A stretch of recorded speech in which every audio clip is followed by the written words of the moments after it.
các em đã quay trở lại với Lisa Channel và các em đã nhận ra ai rồi đúng không nè? Và đó chính là nàng công chúa Lọ Lem, rất là dễ thương nè. Và đây là những cái đầm mà chị đã làm cho Lọ Lem nè. Bây giờ thì chị sẽ cho công chúa Lọ Lem cùng mặc thử nhé.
Sau khi đã thử xong 4 cái đầm nè, thì các em thấy đâu là cái đầm đẹp nhất thì hãy cho chị biết bằng cách bình luận ngay bên dưới video nhé.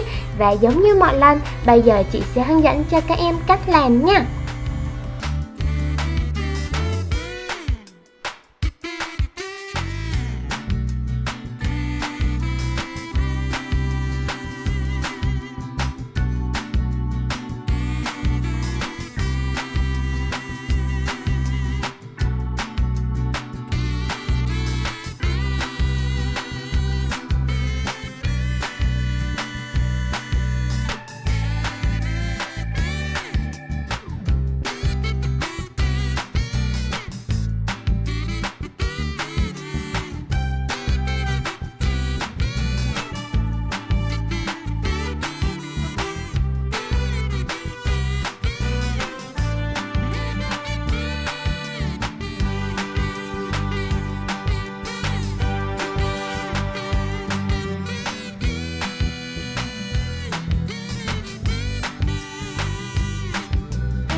Chỉ với vài kỹ năng đơn giản thôi là cắt và dán là các em đã có thể làm ra được một quyển sách hình dáng mini rất là dễ thương rồi đúng không nè?